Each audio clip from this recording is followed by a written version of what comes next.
Hi అండి, welcome to mom's diary by Ramya. ఈ video చూసిన ప్రతి ఒక్కరికి కూడా మీకు మీ కుటుంబ సభ్యులకు సంక్రాంతి పండుగ శుభాకాంక్షలు. పండుగ అంటేనే పిండి వంటలు తప్పకుండా చేసుకుంటాము. అందులో అరిసెలు జంతికలు తప్పకుండా ఉంటాయి కదా. ఈసారి ఇండియా వచ్చినప్పుడు మా ఇంట్లో వాళ్ళతో చేయించిన కేజీ అరిసెలు కేజీ జంతికల రెసిపీ వీడియోని ఈ రోజు మీతో షేర్ చేసుకుంటున్నానండి. ఎటువంటి కొత్త ఇంగ్రీడియంట్స్ వాడకుండా తక్కువ ఇంగ్రీడియంట్స్ తోటి మనం చిన్నప్పుడు తిన్న పిండి వంటల టేస్ట్ ఉండేలా రెసిపీని డీటెయిల్ గా షేర్ చేశానండి. ఇంకా లేట్ చేయకుండా వీడియోని అయితే చూసేద్దాము. ఒక కేజీ అరిసెలు చేయటం కోసం రేషన్ బియ్యం లేదంటే కొత్త బియ్యాన్ని 1 కేజీ వరకు తీసుకుని రాత్రంతా నానపెట్టేసుకోవాలి. ఉదయాన్నే అరిసెలు చేయాలి అనుకుంటే బియ్యాన్ని రాత్రి నానపెట్టుకుంటే సరిపోతుంది. ఇలా నానపెట్టిన బియ్యాన్ని నీట్ క్లాత్ మీద వేసుకుని ఒక అరగంట పాటు నీడలోనే ఆరపెట్టేసుకోవాలి. ఆరిన బియ్యాన్ని మిల్లికి ఇయ్యొచ్చు, లేదంటే ఇంట్లో ఉండే మిక్సీ జార్ లో బియ్యాన్ని వేసుకుని ఫైన్ పౌడర్ లాగా గ్రైండ్ చేసి ఆ తర్వాత జల్లెడలో వేసి జల్లించేసుకుంటే ఇలా మిల్లీలో గ్రైండ్ చేసినట్టు ఫైన్ పౌడర్ వచ్చేస్తుంది. నేనైతే బియ్యాన్ని మిల్లీలో ఇచ్చి ఇలా ఫైన్ పౌడర్ లాగా గ్రైండ్ చేయించుకున్నాను.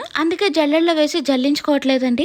ఈ బియ్యం పిండి ఆరిపోకుండా తడిగానే ఉండాలి కాబట్టి పిండిని గట్టిగా ఒత్తి పెట్టుకుని మూత పెట్టి పక్కన పెట్టేసుకుందాము. 1 కేజీ అరిసెల కోసం 1 కేజీ బియ్యంతో పాటు 750 గ్రాముల బెల్లాన్ని ఇలా చిన్నగా తురిమేసుకోవాలి. ఈ బెల్లం తురుములోనే ఒక పెద్ద గ్లాస్ వాటర్ వేసుకుని ఇలా బెల్లం అంతా కరిగేంత వరకు స్టవ్ మీద పెట్టి అలా మిక్స్ చేస్తూ ఉంటే కొద్దిసేపటికే బెల్లం అంతా కూడా దగ్గరకు వస్తుంది. ఇలా వచ్చిన బెల్లాన్ని కొద్దిగా వాటర్ లో వేసి మధ్య మధ్యలో చెక్ చేస్తూ ఉండాలి. బెల్లం పాకం ఎలా ఉండాలి అంటే వీడియోలో చూపిస్తున్నట్టు జెల్లీ లాగా ఉండాలి.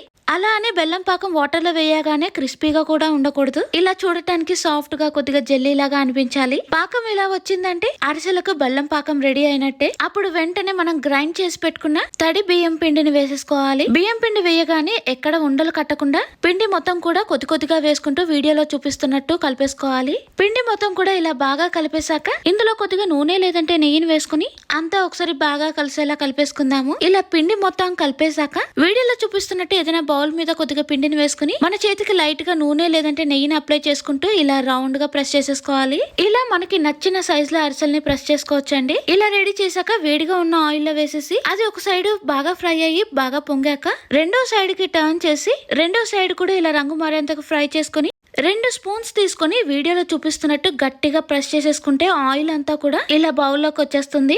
సేమ్ ఇదే ప్రాసెస్ లోనే మిగిలిన అరిసెలను కూడా వేసుకోవాలి. ఇప్పటి వరకు ప్లెయిన్ అరిసెలు చూసాం కదండి. ఇలా నువ్వుల అరిసెలు చేయటం కోసం డైరెక్ట్ గా కొంతమంది పిండిలో నువ్వులు కలిపేస్తూ ఉంటారు. లేదంటే వీడియోలో చూపిస్తున్నట్టు కొద్దిగా పిండిని తీసుకుని వీడియోలో చూపిస్తున్నట్టు నువ్వులతో బాగా కోటింగ్ చేశాక బౌల్ మీద వీడియోలో చూపిస్తున్నట్టు రౌండ్ గా ప్రెస్ చేసుకుని వేడి ఆయిల్ లో వేసి 2 వైపులా ఫ్రై చేసుకోవాలి. ఇలా ఫ్రై చేసిన అరిసెల్ని మా ఊర్లో అయితే ఎండు గడ్డి మీద వేస్తారు. ఇలా అయినా వేసుకోవచ్చు, లేదంటే టిష్యూ పేపర్ మీద కూడా వేసేసేయచ్చు. అంతే అండి, పండగ కోసం కేజీ అరిసెలు అయితే రెడీ అయిపోయాయి. మా ఊరిలో అరిసెలు అయితే ఇలా చేస్తారండి. మీ ఊర్లో అరిసెలు చేయడం కోసం ఇంకేమైనా ఇంగ్రీడియంట్స్ యాడ్ చేసినట్టయితే తప్పకుండా కామెంట్ చేయండి. అంతే అండి, అరిసెలు అయితే రెడీ అయిపోయాయి కదా. రెండవ రెసిపీ వచ్చేసి జంతికలు. ఇలా కరకరలాడే జంతికల్ని చాలా తక్కువ ఇంగ్రీడియంట్స్ తో కూడా టేస్టీగా చేసుకోవచ్చండి. కేజీ జంతికలు చేసుకోవటం కోసం 1 కేజీ బియ్యాన్ని తీసుకోవాలి. రేషన్ బియ్యం లేదంటే ఇంట్లో వాడే బియ్యాన్ని కూడా తీసుకోవచ్చు.